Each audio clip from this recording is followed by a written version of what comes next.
Welcome, everyone. Hi, I'm Keith Vitali, and welcome to Psychic Podcast. And this episode, I'm so excited to be interviewing one of my best friends on this planet, a true martial arts legend, Mike Genova. Before I bring him on, let me tell you a little bit about him. I might even have to refer down to my notes because it's extensive. It's so incredible. Mike was one of my, not only was my training partner, but he was my traveling companion when we competed across the country as well. So I just really treasured that time in our lives that I had a best friend and we could travel and train. So that was wonderful. He's now a happily married husband to his beautiful wife, Shelley. He's got two wonderful kids, which I love and adore. Um, One of the reasons Mike is considered a legend, because get this, he's perfected the holy trifecta in martial arts. And let me tell you what that means. He's a former top 10 nationally rated fighter. He was rated on the top 10 by all the karate magazines out of thousands and thousands of fighters as one of the best fighters of all time. So that's that. Secondly, he's almost world renowned. I mean, so acclaimed as a martial arts instructor on the mat. And then thirdly, this man, as an owner and operator of the Genova Family Karate School, which is one of the most successful karate schools in all of South Carolina, he's won every award, every distinguished award that the state of South Carolina can present him. So I just can't even believe it. He's been inducted in so many Hall of Fames, and that's wonderful. But the one we're most proud of is the one that's called the South Carolina Karate Hall of Fame. And Mike is the current president of that Hall of Fame. He's received the key to Columbia from the mayor of Columbia, for what he's done within the community. He's received, I can't tell you how many proclamations from different counties like Kershaw County and other counties for what he's accomplished. And then also he's received, we as the South Carolina Hall of Fame, he organized it. We received the Senate proclamation at the State House. All the members went there with their wives for the South Carolina Hall of Fame. That's phenomenal. He's received, like we mentioned before, the Ironman Award. It's an environmental award, and it was presented to him by our good friend and fellow South Carolina Hall of Fame member Tom Mulligan. And but here's where he separates himself from the rest of us mortal guys. He's won the two most distinguished honors awards given by the state of South Carolina. One of them is called the Order of Silver Crescent. It's presented to him by the former governor, Nikki Haley. And then also the Order of Palmetto, which is presented to him by the current governor, Henry McMaster. Now, these distinguished awards are usually bestowed on ambassadors or as judges or senators or congressmen or whatever. So what a phenomenal honor that they bestowed these two highest awards, civilians awards, on you, Mike Genova. So that's phenomenal. Please, everybody, welcome my good friend, Mike Genova. Welcome to the podcast. You, Keith. That's so nice to hear. Thank you so very much. I can't believe I had to read all of that off. There's just so much. And Yeah. it's wonderful. It's a great legacy who you are as a person, who you were as, like you said, when you were a former fighter, but who you are now as a person like that. First of all, let me comment about your logo behind you. That's beautiful. That's your school logo, right? Right. This was invented, produced by my good friend Rich Ferrara, the GFK Genova Family Karate, and we have it on our shirts. We have it on our wall. We have a big, beautiful sign up in our school, and Rich is that's what he's from New York originally, moved to Columbia, South Carolina. His son Andrew is one of my black belts, and during COVID, when everyone had a lot of time on their hands, Rich came up with this logo for us, and I'm just humbled by it. I mean, and it's everywhere. Everyone knows our GFK now. It's wonderful. Right. And Andrew's one of your top students who just competed in the Waco Games, international games in Italy. How many countries were represented there? I think there were 60 different countries had fighters there. Well, when I first started the martial arts, my roommate at the time and best friend at the time, Bruce Britchie, was traveling. And this was back when there was no gear. This was back in the late 60s, early 70s. And Bruce and I were friends. And I was doing basketball and soccer in high school and got out of high school in 1971. And then I started racing bicycles. And Bruce was bringing home these huge trophies. And I was winning the bicycle races and bringing home very, very small trophies. And, being that male, I wanted the bigger trophy. So the spring of 1972, I said, Bruce, I'm going to quit all this bicycle racing and I want to do the martial arts with you, do karate, be a karate fighter. And he looked at me and he said, I'm leaving in 2 weeks for Long Beach, California for Ed Parker's Internationals. You want to go with me? And I said, absolutely. Well, I had been reading the magazines all along. The Black Belt magazine was the only magazine that was out at the time, official karate magazine a little bit. And I knew who Chuck Norris was and Dan Anderson, who later became a good friend, Bill Wallace. And so Bruce and I flew out and we went to the International in Long Beach Arena, and I saw all the people, all those guys that I had been reading about. I sat at Dan Anderson's ring and watched him fight Byung Yu and watched Byung Yu fight Joe Louis, and Joe Louis lose to Darnell Garcia for grand champion, and I was hooked. But as far as the golden era goes, that was the beginning of it. But when the gear was invented by our good friend June Ray, who passed away several years ago, that just blew it wide open. It blew it wide open. The magazines started covering the fighters. They started covering the tournaments. We could see our pictures in the magazines, our names in the magazines. They would do our favorite fighting techniques. So it gave us something to strive for. I mean, it gave us recognition nationally. I remember you and I went to San Francisco one time to fight. We were in the bookstore looking at the newest karate magazines, and kids were coming up wanting our autographs. We weren't at a karate event. We were in a bookstore, and children knew us and wanted our autographs. I mean, I was like, okay, wow, this is awesome. But that's why it was a golden era. And, you know, I've been to a few tournaments over the last several years, and there may be 6 or 8 fighters. I remember being in Dallas, Texas, where there were 2 rings of 60 fighters in the middleweight division. 2 rings of 60 fighters, 120 fighters for 3 trophies, 3. And they didn't give everybody a trophy like they do these days. There were 3. I mean, so yeah, it was a golden era. And back then, and the most important part, Keith, and you know how this upsets me, there was one number 1, and that was you. There was one number 2. That was Ray McCallum. I know who was rated. Steve Fisher was number 3. Dan Anderson was number 4. John Longstreet, number 5. Larry Kelly, number 6. Bobby Tucker, number 7. I mean, there was one top 10. There weren't 10 top 10s. And that's why it was the golden era. Yeah. Yeah. I enjoyed it too, because I think we were so blessed to compete at that time. And let me tell you why as well. I think that we had the magazines, the official karates, Black Belt magazine, the Karate Illustrators, Inside Kung Fu, Sport Karate. We had these magazines that followed the tournament circuit, and they wrote stories and printed them on the event. And then they published the winners of these tournaments. And then they put certain people on covers. And it was these magazines that created the stars. Because of these stars, you know, they were known because these magazines traveled all over the world. And it was fortunate for us to be so blessed to be fighting at a time, competing at a time, to where we had magazines that followed our every move and wrote stories on us. Let me tell you, and you can't discount the covers. It was because of the covers. I was on so many covers at one time. I believe when the 2 editors used to fight about this. It was Karate Illustrated and another one, Official Karate. Actually, yeah. I was on the covers, and what happened was, it was Canon Films happened to be at a bookstore, and what they were searching for was a new face. And then they called me up and they invited me to come to California and star in a movie called Revenge of the Ninja, which was a phenomenal hit. And you got a chance to come down and be in the movie at the same time. Now, you almost ruined that movie for me because I was teaching classes at the time, and I had a phone call. And I remember Kathy, my wife now, she came in and she says, there's somebody on the phone. And I said, well, I'm teaching class. And he says, really important. So I got out of class and got on the phone. This person says, hi, I'm Priscilla McDonald. I work with Canon Films. We'd like to offer you a movie called Revenge of the Ninja, and to be the star in the movie with Sho Kosugi.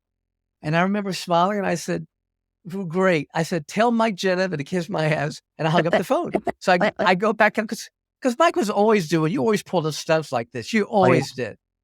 So I went back out to the mat, and then a few minutes later, Kathy comes back out, and she says, no, you need to come now. So I get out of class again. I go pick up the phone, and I said, yes, may I help you? And she says, Priscilla goes, I don't know who this Mike Genova is, but you're getting ready to lose a movie deal in California. And I went, oh my God.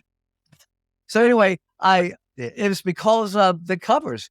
And I asked him, I said, "How'd you choose me from tournaments?" He said, "No, we were looking for a fresh face. Just looking for somebody new. They're always looking for the next star in Hollywood. So just being on those covers.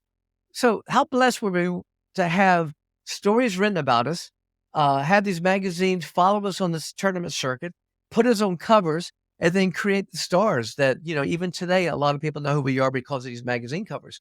Yeah, and We have South students between us. right, and South N- Carolina had 3 fighters with covers. Bobby Tucker, Keith Vitali, and Mike Genova. They were the only 3 to ever get a cover. Yeah. Name some students of ours who have never had an article, who've never had a cover, Uh, who've never had the exposure, but yet have won it probably more than we ever will win. And these are absolutely. phenomenal students of ours. Name some. Yeah. Yeah, and the magazines did that, and that's why it was the golden era, because we were able to do that. And we probably, and we didn't do it purposely, but we were dominating that. So some of our students who were winning a lot of things, like my brother Tommy, your brother Steve, John Orrick, Michael Goldman, Kenny Wilkes, all those guys were winning stuff, and they probably didn't get articles because of us. Richard Jackson. Yeah. Right. And think about, we had Jerry Prince, Marty Knight. How many Yeah. tournaments has Marty Knight won? Tony Yeah. Young. Just think about Michael Goldman. Michael got Right. some exposure, but here are these phenomenal fighters, and most of them got very little exposure. Something, and I always felt kind of bad about this because we got so much exposure, and yet here's the new generation of the fighters, and they should be getting higher acclaim. They should be getting more famous than we were, and yet they go all over the world fighting, winning tournaments, and yet there's no magazine printing the articles anymore. There's no covers on martial artists anymore. And again, speak to the fact about world champions. Why is that? Again, you're the historian. Share with the audience why the magazines quit doing that. What about the world champions in every tournament? Well, I think what happened is when you retired, the bottom fell out. It really did. And I know you're my best friend in the whole world, Keith, and you don't want me to just gloat on you, but you were a personality in the ring. You were a walking champion. I saw other people win tournaments, but they didn't sign autographs. Nobody wanted their pictures made with them. They didn't carry themselves.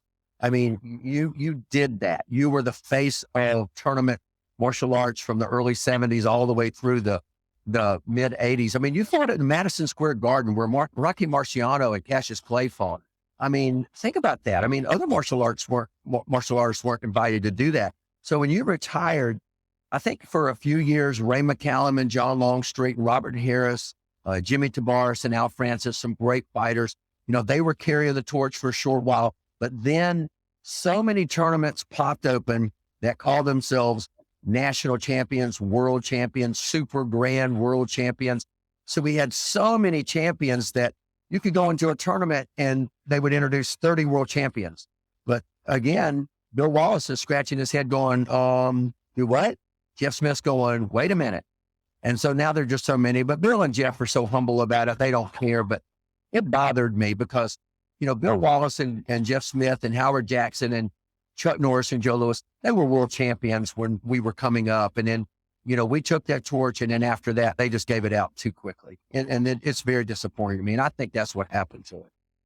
Yeah. Well, we got a new star on the horizon. His name is Jackson Rudolph, and he's not only a competitor, but he works for Black Belt Magazine, and he's starting a rating system again for the tournaments. And I'm hoping that it's going to be very successful. He's just such a bright young, bright star for the martial arts. So that's wonderful.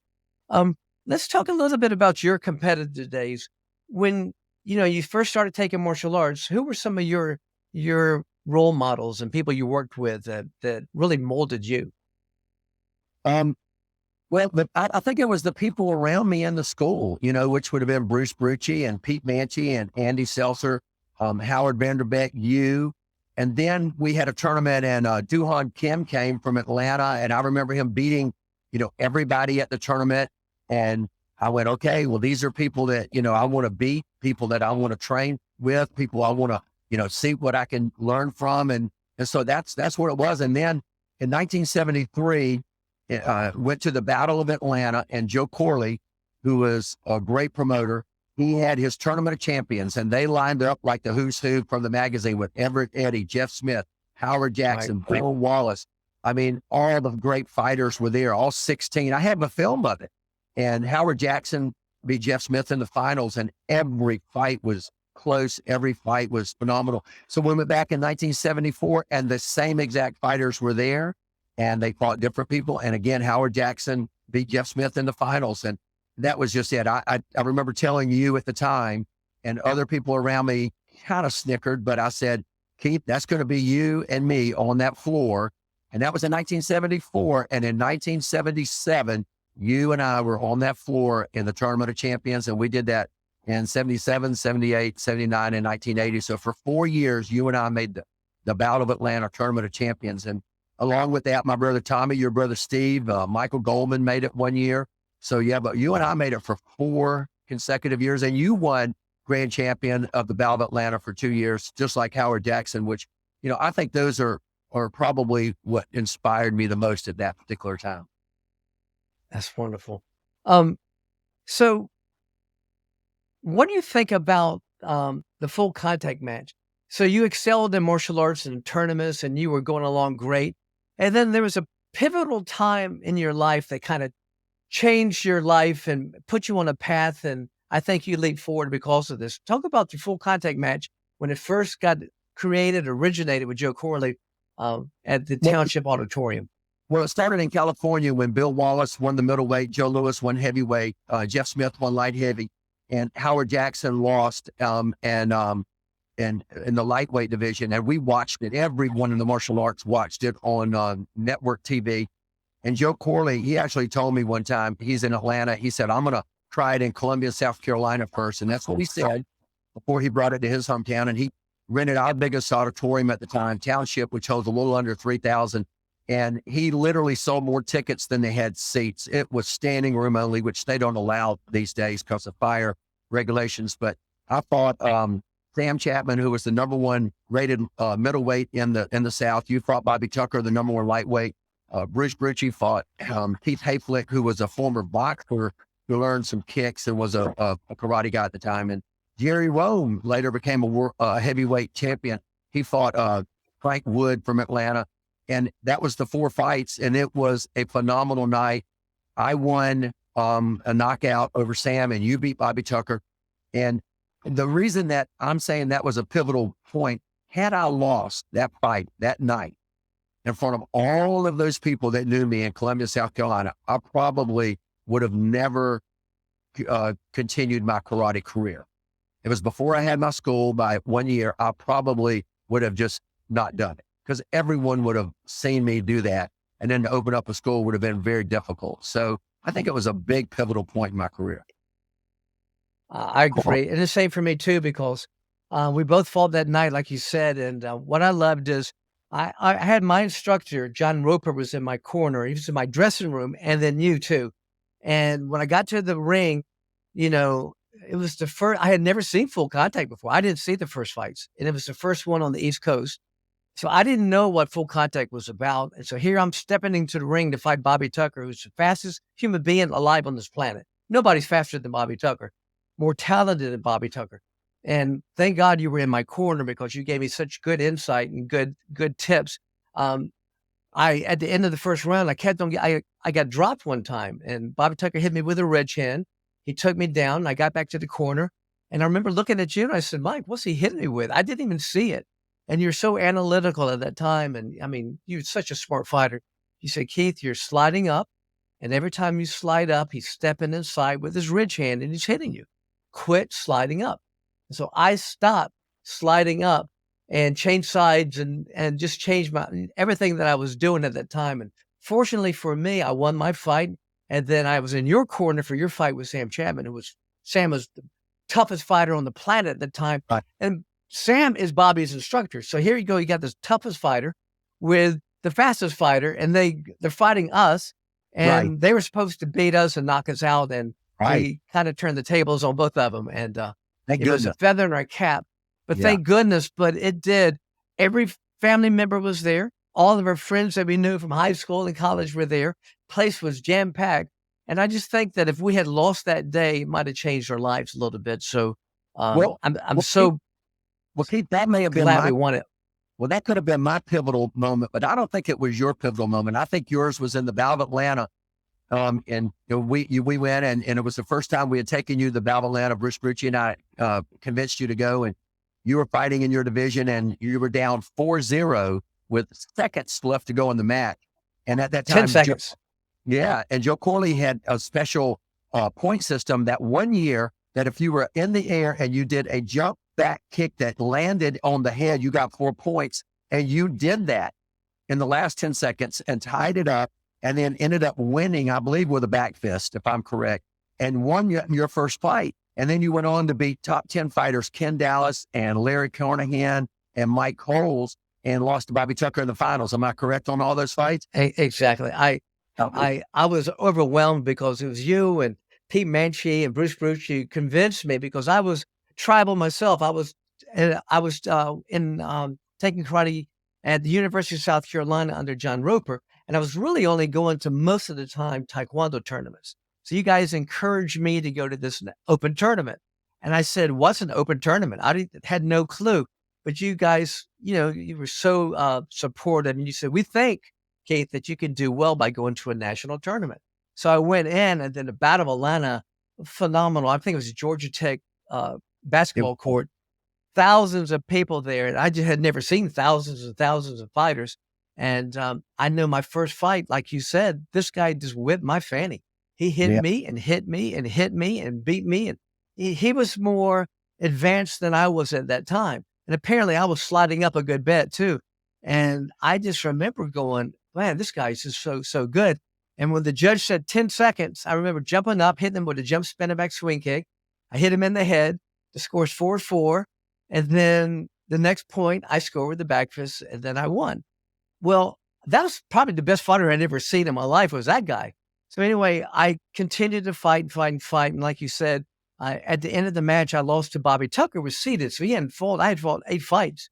he And sat then a guy, all day. He sat in a yeah. chair And, all day. Yeah, which and is a guy smart. comes over to me and he goes, I just want to let you know that you did well tonight. I said, well, thank you. He says, do you have any clue who you beat? And he opened up the magazines. In that first tournament, I had beaten 4 of the top 10 in the nation that day. In my mind, I thought the guy that was kicking my fanny in the first fight was the best fighter in the world. But it Right. was you who put it in proper perspective. It was your observation because you're right. If I had lost that fight, it's my first national tournament. I would have gone back to Columbia with you. I would have become an attorney like I was hoping to become. I would have gone a whole different path. Martial arts would have been just something as an exercise. But Right. because of that one fight, my path took a whole different direction. And it's just incredible. You never know. So Mike, no, you never. So share with the audience too, what style? I mean, you first started, you came with Mike, you were told by Bruce Brucci, but what styles? There's so many styles in martial arts. What styles did you train under? Well, before the martial arts, coming from a large family like you have, I have 3 brothers, Joe, Frank, and Tommy, and we were always wrestling and fighting and stuff. I mean, not abusive fighting, but we were just brothers. And Right. and then being in Columbia as a young person, and playing basketball, we get to some scrapes on the court and then going to the club. So I've been in some, fights before.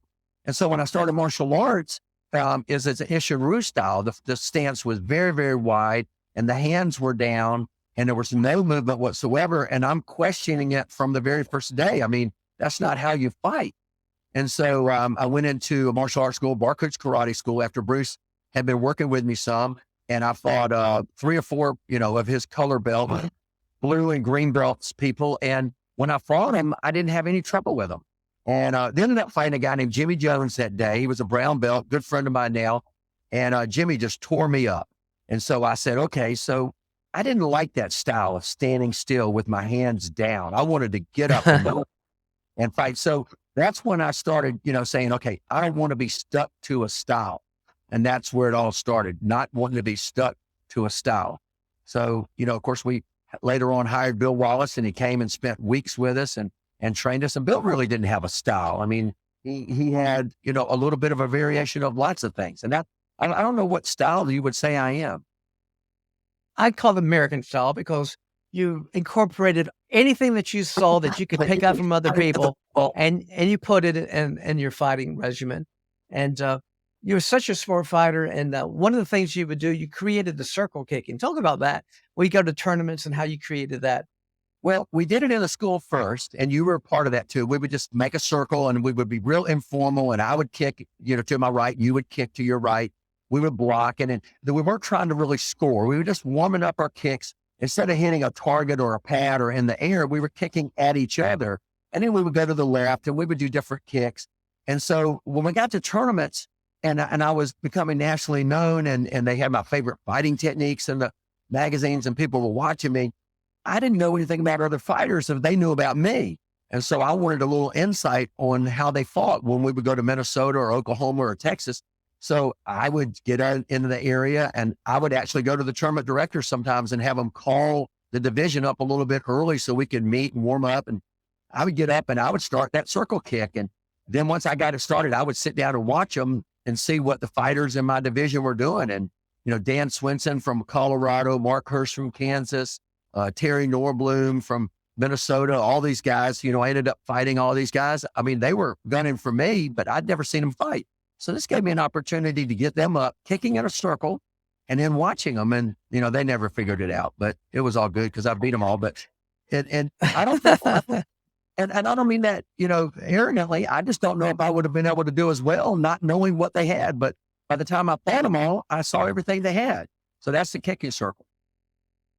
I think one of the legacies of mine and your career is our South Carolina Hall of Fame. Talk about that and you being the president of it and some of the members. Well, the South Carolina Black Belt Hall of Fame started about 20 years ago, and the only three members were myself and you and Bobby Tucker. Well, we were the three, top 10 nationally rated fighters from Columbia during the Golden Era. Now, Andy Seltzer was top 10 rated before us, before the Golden Era. But since then, we were the three, and we all three had the cover. So, we felt like that was it. But then, we got together and we talked about it. We said, well, there's a lot of people who do other things other than just win trophies. And so the criteria was set. Then the governor's office accepted us and recognized us as a legitimate Hall of Fame. And that is the big thing, being recognized by your state as a legitimate Hall of Fame by the governor's office. And so we opened it up. We had a big event in Myrtle Beach, South Carolina, where we inducted, 16 members total at the time, with Bruce Brucci and Dewey Herwood and Michael Goldman. And then later on, we inducted Chuck Elias, who's a Chuck Norris black belt, and Tom Mullican, and Shelley Walrath, and who now lives in Virginia, and Tony Young, who lives in Atlanta. There's some great, great members. Jerry Rome, a former world heavyweight champion. We have 17 members, but what makes the South Carolina Black Belt Hall of Fame special is that we have 17 members, and there's only 17. And it's a very, very tough organization to be inducted into. We have lots and lots of people who we look at, and we're very, very picky who gets in. Not everybody gets in. And that's the beauty of it. And what I tell people is this: look at the NFL, the National Football League. There's less than 300 members in the Hall of Fame, and the NFL is 100 years old. You don't get in the NFL just because you played football for 3 years. And you have to be something special. Or Tom Brady, you have to be special to get in. And we feel the same way about our South Carolina Black Belt Hall of Fame. And I've had people from all over the country call us and ask us about it, and they want to start one there, and they just can't seem to get it done. So we're very proud of that. Right? Very proud of that. I liked your analogy. You said, you love basketball. You played basketball your whole life. You probably played 40 years of basketball, but that didn't qualify you to be in the NBA Hall of Fame. Just because you were there for so long. But you should be honored if you did play basketball, and we do recognize in the Hall of Fame for other martial artists and greats and past champions. So we try to recognize as many people as we can. We got Steve Vitali and John Ork and Marshall Field. Who else do we have in there? We have Tony Thomas. And we have an upcoming one. How about the upcoming one we have? Who's being inducted in that? We have Bill Huggins, who's been running a Taekwondo school up in the Greenville, South Carolina area since the early 70s. He took over for his instructor, Billy Hong, who died in a plane crash back in the 70s. And he's taken over that program, and he's been running it ever since, which He's done a phenomenal job in Taekwondo in the upper state. And then we have Ray Thompson, who has probably the most beautiful martial arts school I have ever seen in Simpsonville, South Carolina. I mean, it's like Disney World. It's unbelievable. And his son, Stephen Wonderboy Thompson, he trains him. So Ray is a very deserving member as well coming in. We'll be doing that on May 20th up in Simpsonville, South Carolina. Oh, that's wonderful. You know, I love our organization. Tom Mulligan's in it. You know, we have so many wonderful members that are in it, and they're so distinguished. It's just an honor to be a member among all of them like that. So, and we try to help out in the community as well. Like you were talking about the trash pickups and working with Tom Mulligan with the seeds, planting 3 million seeds. And so I just love the direction of it. I think you've done a phenomenal job as president. I hope you stay president forever. And one thing we're working on, I know you're working on this, is to get our plaques and photos and just into the State House itself. So or the museum, which would be just a great honor for all of us. So thank you for all of that. And Keith, I'm going to get that done because, you know, when we're gone, I want it to be a legacy of martial arts where they don't think of us as just kicks and punches, but what we've done in the community and how we build great leaders in the community. That's what I want them to think of us when they think of martial arts. That's wonderful. You know, you and I, if we had to say who were our greatest rivals, we had rivals all over the country, but Texas, that was the key state because they were different than all the other states. They were vicious, mean, hard hitting, and very few competitors offered to go there because the rules were so outlandish. I mean, you could knock people out, but we would go there and we did well. And I think feather in our cap, and one thing I'm so happy about is that we were honored by Rudy Smedley and the people from Texas, and they gave us our honorary Texas black belts. I know Bruce Brucci is in heaven every day. He walks around and he has it. I noticed the other day he's with the lieutenant governor. Now, Bruce Brucci is phenomenal. He worked with all of us, and he's the foundation of South Carolina along with Pete Manchie. But he's having a photo taken at the State House with the lieutenant governor of South Carolina. He's standing there. He gets the other two to pose in karate stances, and he's wearing his black belt from Texas, you know, draped over his shoulder so he can highlight Texas. That's how proud he is of that. And we're all proud and want to thank Rudy and the whole organization. I didn't see it, but I'm not surprised. No, not surprised. I met Bruce Brucey, and I'm so happy because that's his lineage as well, you know, so I'm so wonderful. And talk a little bit about, get this, you just got promoted, and we did, the group that got promoted to 10th degree by the highest ranking black belt in the country right now, Grandmaster Alan Steen. Talk about that. Well, Alan Steen has a black belt under June Rhee, who, you know, just passed away a few years ago. And he's been in Texas, and he has made this huge organization that started in Dallas, Texas, and has gone all over the country. He's, you know, Mid-America schools in Minnesota and all the way up in Washington, D.C. with Jeff Smith. And the board of directors that promoted Bruce Brucci, Troy Dorsey, Linda Denley, who's the greatest female karate fighter of all time, yourself and me, we all got our 10th degrees together. Dan Anderson, Ray McCallum, all the greats were in Texas. We were there for a week right before COVID. We got to visit all of the top schools in the Dallas-Fort Worth area. Judge Lloyd Kerban, such an honor. Every one of those black belts had been a black belt for over 50 years. Skipper Mullins, who just passed away, Ed Daniel. I mean, all great martial artists. And they promoted us to 10th degree, which is such an incredible, humbling honor. It really is. It's one of the highlights of my whole career. And it's another reason why we started rewarding our own students. Before we did, let me call out some other names that were there, because what we're finding out now is that so many of these legends and greats are passing away. Right. And it's a shame. And that's why I'm so happy to have you on the show to share your knowledge with so many of the newer generations. But we had Pat Burleson, who's passed away. Bill Wallace was there, Roy Kerban, Ray McCallum, Skipper Mullins, Bob Watson, Bob Wall, Ed Daniels, Jim Harrison, he's passed away, Keith Yates, so many more. Just, it's a who's who list. To have them on that board, it's the greatest board in my lifetime, only because 3 or 4 have passed away and they'll never get another board like that ever again. And because of that, we said, you know something?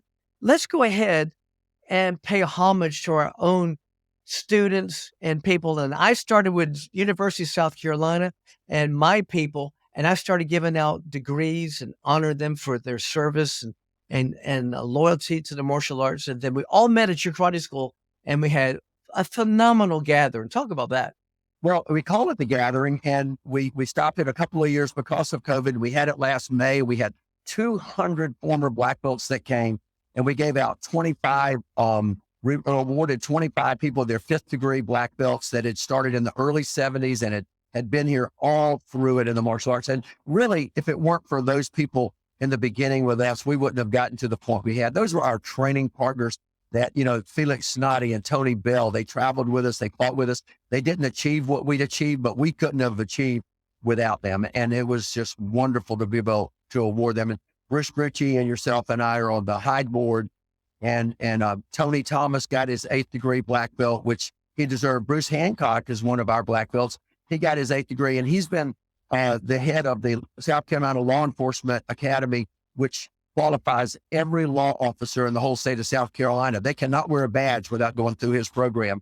And he's one of our black belts. So that's a pretty good honor for him to receive his 8th degree from us. But it was just great. We have Gary Scholl, who's one of our good friends, and Gary's been practicing the martial arts since 1970. And all these guys, receiving their black belts from us, it was a great honor for them and a great honor for us to do that with the High Dan.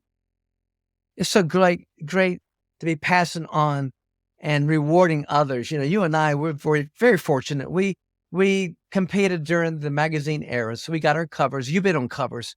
You've got so many stories about not just features on you, but also you win in tournaments. So we were so blessed at that time. And I would say the majority of these people haven't been, and it's so wonderful. It just felt wonderful to reward these people. We didn't know it at the time, but it meant so much to them. It was really it was making me feel better and you feel better. And Bruce Brucci, we wanted to reward these phenomenal black belts that have been so loyal and, with us for over the years, but yet to hear the testimonials from them, John Bellinger and Marshall Fields and Joe Fracchieri and all these other guys, everybody, my brother Ricky, and got his 8th degree, and on and on and on. And it was just, it was mind blowing and so wonderful, a sensation to see 200 black belts being rewarded and loyal. And it goes to say who you are. You hosted the event, and we're so blessed to have this many wonderful friends. And again, I mentioned this before, but let me just tell a quick story to the audience and the listeners of this. I respect you so much as a black belt, as an instructor, as a good friend. When it came time for me, when I was writing my kids' illustrated book, it's called Victor Stops the School Bully.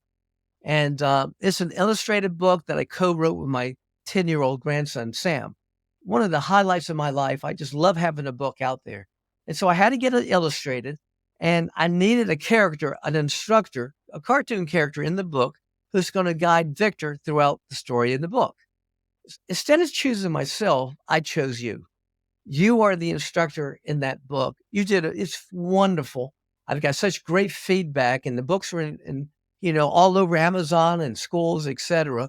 And I'm so honored that you took the book and you printed it out, you had it framed, and you put it across your back wall.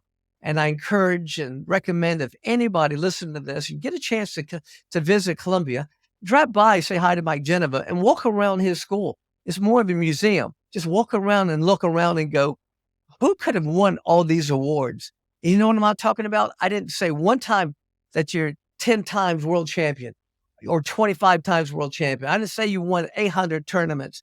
Nothing about that. It's nothing to do with that. It's who you are as a person. It's who you are that's reflected in what you've done for your school as well as your community. So I just want to thank you for being on the show. I think the fans are going to love hearing all about your life and you sharing these stories with them. And again, I want you, please, out there to check out the other Mike Genova episodes. And I've got plenty more episodes out there, podcasts out there. So check those out. Please, I want you to like them. I want you to share them with your friends. And of course, subscribe. Until next time, ciao.